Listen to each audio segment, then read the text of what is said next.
जो आपको अच्छा लगे। किसी ने पिता बना लिया, किसी ने पुत्र बना लिया, किसी ने सखा बना लिया, किसी ने तो सेवक तक बना लिया उनको। आपको जो अच्छा लगे। किसी ने भाई बना लिया, द्रौपदी ने बनाया भगवान को भाई, मीरा जी ने पति बना लिया, अर्जुन जी ने सखा बना लिया, सुदामा के सखा बने। अर्जुन ने तो सखा और सारथी दोनों बनाया। अर्जुन से तो भगवान के बड़े संबंध हैं। अर्जुन तो भगवान के जिया जी भी लगते हैं। भगवान की बहन थी सुभद्रा, उनका विवाह अर्जुन जी से ही हुआ था, तो भगवान तो साले हो गए।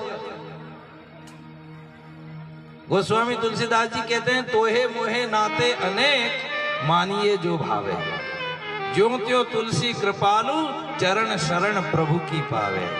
तू दयालु दीन हो, तू दानी हो भिकारी।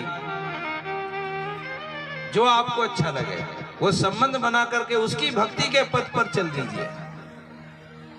उसको प्राप्त करने के तो अनेक माध्यम है, क्योंकि हम लक्ष्य लेकर के आए हैं उसकी प्राप्ति का, तो हमें प्राप्त उसी को करना है। चाहे आप भक्त बनकर के करिए, चाहे आप ज्ञानी बनकर के करिए, चाहे आप कर्म योगी बनकर के करिए, चाहे आप तपस्वी बनकर के करिए, लेकिन इन सब मार्गों में, इन सब रास्तों पर चलने पर भी अत्यंत सरल मार्ग है भक्ति का। बड़ा सरल मार्ग है, आप तो उसको मान लो केवल बस। देखो 3 मार्ग हैं, ज्ञान मार्ग, कर्म मार्ग और भक्ति मार्ग। कल पंडित जी भी कह रहे थे ना, और तीनों मार्ग हैं अलग अलग, लेकिन पहुंचते एक ही जगह हैं।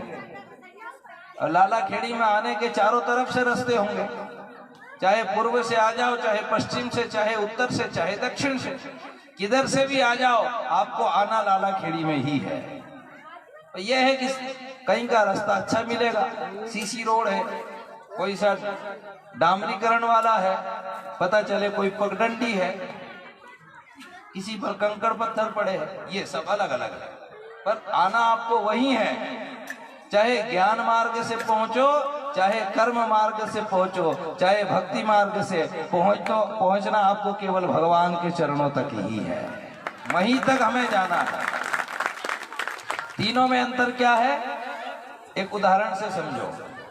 जैसे हमारे भाटी जी ये कीबोर्ड प्ले कर रहे हैं, ज्ञान मार्ग क्या है, ये कीबोर्ड बजाने से पहले इसके बारे में जानकारी होना चाहिए कि इसमें कौन सी की से क्या होता है, कौन सी चाबी से क्या होता है, इसमें कौन सा फंक्शन कैसा होता है। ये ज्ञान मार्ग माने उसके विषय में जानना पड़ेगा, पहले आपको ज्ञान अर्जन करना पड़ेगा। ये ज्ञान मार्ग है। ज्ञान मार्ग क्या बोले, वो ईश्वर कैसा है, उसके विषय में उसका स्वरूप कैसा है, उसका स्वभाव कैसा है, ये जानना आपको पड़ेगा, इसका नाम ज्ञान मार्ग है। कर्म मार्ग क्या बोले, यदि जान गए तो फिर करना पड़ेगा। अब हमें संगीत सुनना है तो पहले तो इसके बारे में जानो। और कर्म क्या बोले, सुनना है तो फिर बजाओ, कर्म भी करना पड़ेगा, सीखना पड़ेगा।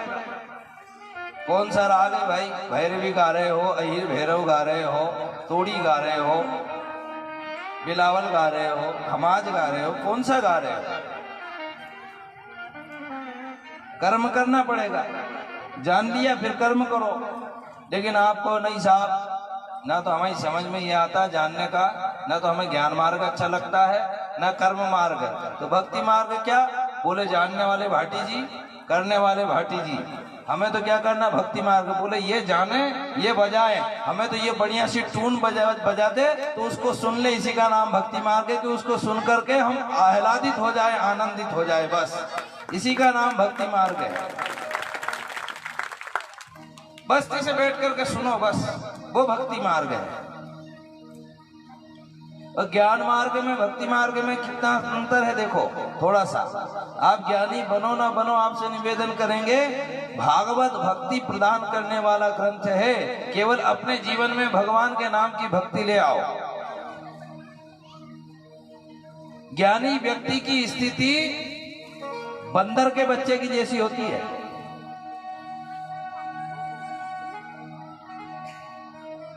ज्ञान मार्ग में व्यक्ति के पतन का भय रहता है, उसको डर लगा रहता है मैं कहीं गिर न जाऊं, क्योंकि जहां ज्ञान होता है वहां अभिमान पहले आता है।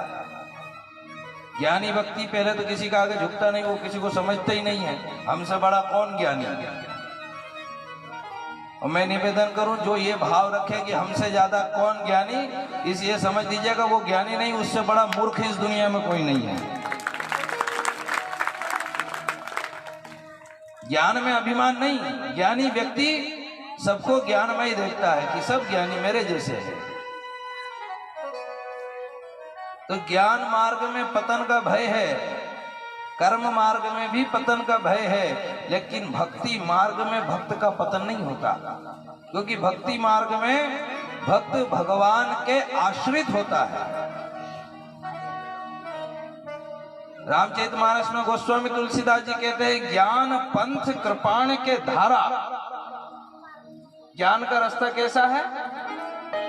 बोले कृपाण तलवार की धार के ऊपर चलने जैसा रास्ता है ज्ञान का। तो तलवार की धार पर कहीं फिसल गए तो हाथ पैर कटने का डर है, मर जाओगे गर्दन कट गई तो। और कर्म मार्ग में यदि आपका कर्म गड़बड़ हो गया गए, लेकिन भक्ति मार्ग में भक्त का हाथ भगवान पकड़ करके रखते हैं। ज्ञानी की स्थिति कैसी होती है? बोले बंदर के बच्चे की जैसी, और भक्त की स्थिति बिल्ली के बच्चे के जैसी। बंदर का बच्चा, छोटा सा बच्चा, आपने देखा होगा बंदर का। बंदर अपने बच्चे से कहता था बेटा समझ जाना मेरा काम है कूदा फांदी करने का है, मैं तो एक डाल से दूसरी डाल कूदूंगा, लेकिन एक बात समझना मैं तुझे नहीं पकड़ सकता। क्यों? क्योंकि मैं कूदूंगा तो मुझे डाल पकड़ना पड़ेगी, इसलिए ये जिम्मेदारी तेरी है कि तू मुझे पकड़ के रखना। ये ज्ञानी है। भगवान कहते थे ज्ञानी से भैया अपनी कोई जिम्मेदारी नहीं, तेरी जिम्मेदारी तू ही पकड़ के रखना। यदि तेरे हाथ छूटे और गिरा, तेरा सिर फुट गया तो इसके जिम्मेदार तू, हम नहीं। ये ज्ञानी की स्थिति है। ज्ञानी से भगवान कहते थे भैया तू ही पकड़ के रखना, तेरा ज्ञान कहीं तुझे अभिमान से यदि जोड़ दे और तेरा पतन हो जाए तो इसका जिम्मेदार तू खुद होगा, हमारी कोई जिम्मेदारी नहीं होगी। लेकिन भक्त की स्थिति कैसी होती है? बोले भक्त की स्थिति होती है बिल्ली के बच्चे के जैसी। बिल्ली के बच्चे को बिल्ली को नहीं पकड़ना पड़ता, वरन बिल्ली ही अपने बच्चे को पकड़ करके रखती है। कहीं भी जाए अपने मुंह में दबा करके लेकर के जाती है। बच्चा पूर्णतः अपनी माँ के आश्रित होता है।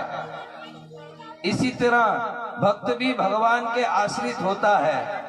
भक्ति मार्ग में यदि चले गए तो आप भगवान को पकड़ो न पकड़ो, लेकिन भगवान जरूर आपका हाथ पकड़ लेता, फिर आपको गिरने नहीं देता। इसलिए भक्त बन जाए। भक्तों की तो कथा है, भागवत में किसकी कथा है? भागवत शब्द का अर्थ ही होता है भक्त। भगवान को तो भगवत कहते हैं, और ये भगवत नहीं, ये भागवत है। बहुत लोग कहते हैं, माताएं कहती हैं हमारी, और बहन हमारे तो भगवत जी चले। भगवत जी, भागवत जी,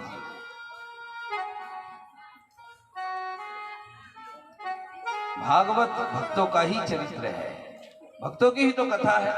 प्रहलाद जी की कथा है, ध्रुव जी की कथा है, अजामिल की कथा है, जड़ भरत की कथा है, सब भक्तों की कथाएं हैं। और भक्त बन जाओ,